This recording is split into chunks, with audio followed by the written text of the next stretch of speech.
People have always believed Tommy Lee Jones is the kind of man who never loses his grip. The cold stare, the clipped sentences, the sense that everything around him has already been measured, judged, and settled before anyone else even speaks. On screen, he embodies control so completely that it feels innate, almost biological. But there is a truth most people avoid. The men who appear most unshakable often carry the deepest fractures away from a camera. Few realize that behind the Texas cowboy exterior stands one of Hollywood's sharpest minds. An honors graduate of Harvard. A former roommate of Al Gore. A man fluent in multiple languages, deeply aware of power, systems, and how the world actually operates. He always had the ability to speak. What defined him instead was a lifetime choice not to. And inside that silence lived things he never explained.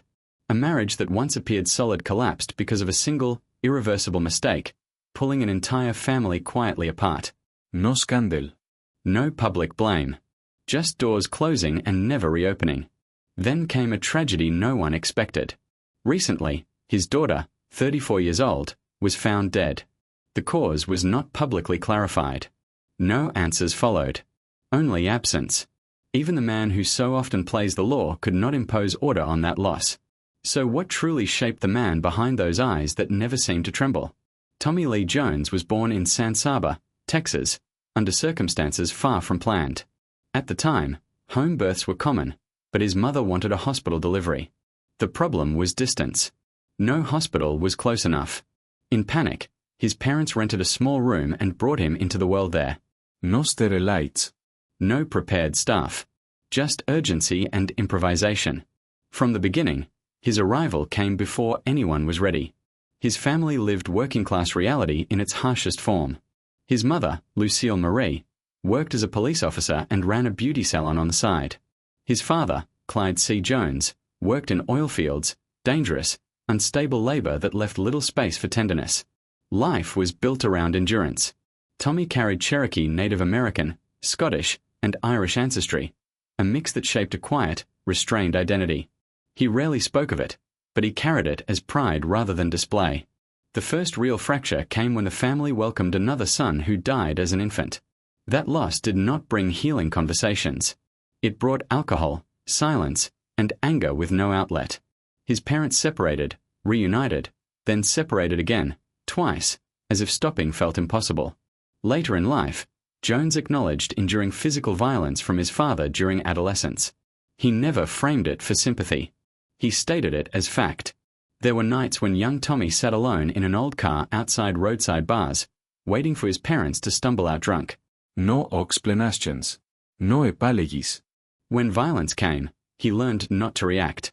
Emotional shutdown became survival. Books became refuge. In libraries, he read classical English literature, not to appear exceptional, but to find order. Words where pain had structure. Silence with meaning. He learned early that speaking less reduced risk.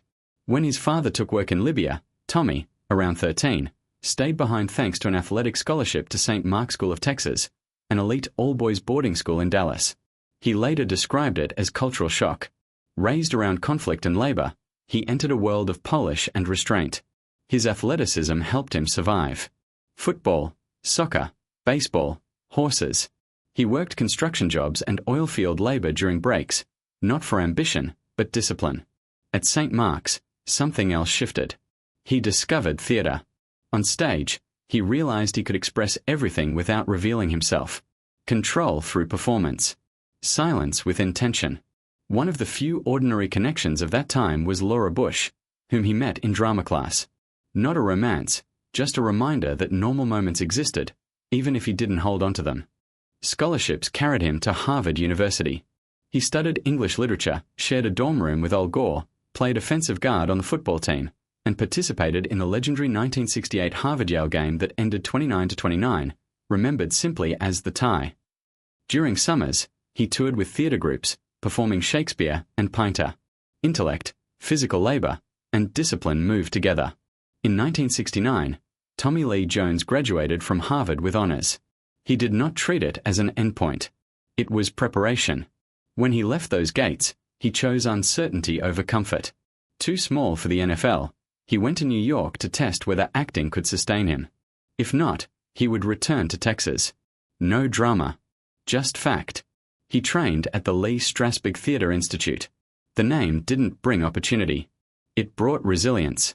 Years passed with rejection, auditions, silence, small roles, days of hope, weeks of nothing. He never called it unfair. Persistence wasn't motivation. It was habit. Television finally gave continuity. In 1976, he joined One Life to Live. It didn't bring fame, but it proved reliability. The industry began to notice. In 1981, Eyes of Laura Mars brought him into sharper focus. Not flashy, just presence. A man whose stillness felt dangerous. The turning point arrived quietly. Rolling Thunder in 1977. A role stripped of polish. A man hollowed by war. No performance tricks. Critics noticed something rare. He wasn't acting to be liked. He was acting because there was no alternative. From there, roles deepened. By 1989, Lonesome Dove cemented trust. In 1991, JFK earned his first Oscar nomination. In 1993, The Fugitive defined him. Authority without explanation. He didn't become louder. He became heavier. Men in Black proved contrast. In a loud world, he was stillness. Audiences laughed because he didn't. No Country for Old Men stripped even that away, leaving weariness, confusion, moral erosion. The icon was complete. Off-screen, stillness came at a cost. His first marriage in 1971 to Kate Lardner ended quietly in 1978. Different needs. Different rhythms. His second marriage to Kimberly Clofferly in 1981 lasted nearly 15 years, producing 2 children, Austin and Victoria. Stability on the surface. Distance underneath. Divorce followed in 1996. In March 2001, he married Dawn Laurel. Quiet. Private. Ranch life. For a time, balance seemed real. Then tragedy arrived. On January 1, 2026, at 2:52 a.m., an emergency call came from a San Francisco luxury hotel.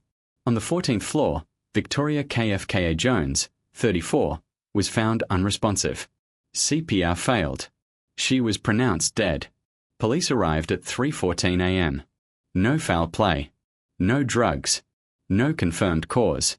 Investigation pending. A brief family statement followed. Gratitude. Privacy requested. Silence. Later, reports revealed prior legal troubles in the year before her death. Arrests. Allegations. No convictions. No confirmed connection to her passing. The case remains unresolved. A father known for control faced the one thing beyond it. Today, Tommy Lee Jones lives quietly. Ranches horses. Polo. Estimated net worth around $100 million. Endorsements. Boss Coffee in Japan alone reportedly $2 million per year. Money never drove him. Discipline did. When war broke out in Ukraine, he spoke once. Calm. Human. No performance. Tommy Lee Jones never tried to be loved. He chose seriousness. Responsibility. Silence. His roles carry moral weight because he does. And now, beyond cinema, he carries the deepest weight a man can know. Which role defines him for you? And do you believe his silence was strength, or the cost of a life lived too tightly? Share your thoughts below.